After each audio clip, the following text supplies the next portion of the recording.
12 তারিখ মঞ্জু ভাইয়ের ইন্ডিপেন্ডেন্ট টেলিভিশনের এবং জায়জাদ্দিন পত্রিকার সাংবাদিক ওনার মেয়ের কে চকলেট কেনার জন্য ইয়াতে আসছিল, পুরাতন বাস স্ট্যান্ড আসছিলেন, ওইখান থেকে ওনার মোটরসাইকেলটা চুরি হয়।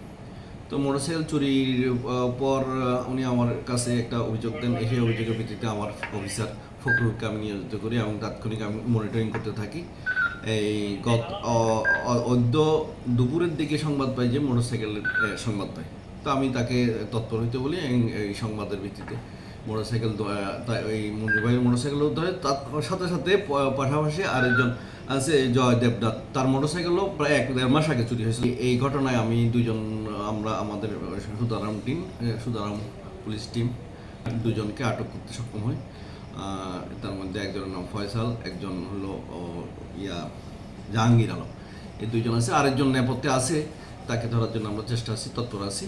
যেমন আমাদের একটা গাড়ি চুরি হয়েছে, চুরি হওয়ার পরে গাড়ি থেকে ওরা নাম্বার নিয়ে আমাদের থেকে আবার বিকাশের মাধ্যমে 10,000 টাকা আমাদের থেকে জব্দ করে। আমাদেরকে গাড়ি ফেরত দেওয়ার কথা বলে আমাদের থেকে টাকাগুলো নেয়, পরবর্তী গাড়ি ফেরত দেয় না। পরে আমরা অন্য নাম্বার থেকে কল দিয়ে ওদেরকে গাড়ি কেনার কথা বলে আনাইছি।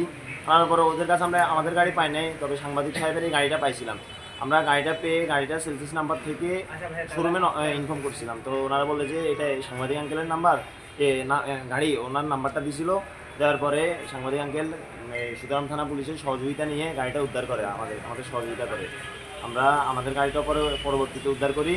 আমাদেরকে সর্বাত্মক সহযোগিতা করে নোয়াখালী সুদারাম থানা পুলিশ। আমরা আমাদেরকে ধন্যবাদ জানাই। ঠিক আছে, আমি ওখানে দাঁড়াইছিলাম।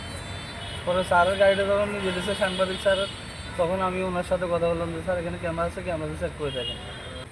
পরে এরা গাড়ি নিয়ে আবার সীতাকুণ্ড চলে গেছিলো, যায় নাই ওই শরীর খোলারা। বিকাশদার গাড়িটা মানে আমরা নেওয়ার পরে ওখান থেকে গাড়ির মধ্যে কাগজের মধ্যে নাম্বার ছিল। নাম্বার নেওয়ার পরে বলছি যে আপনার গাড়িটা আপনাকে দিয়ে দিব, টাকা দেন 10,000। পরে ওরা 10,000 টাকা পাঠাইছিল। আর যে কাছে গাড়িটা রাখছে সেই গাড়িটা দেয়নি। এখন গাড়িটা পরে এখান থেকে এখন উদ্ধার করা হয়েছে আমাদের কাছ থেকে।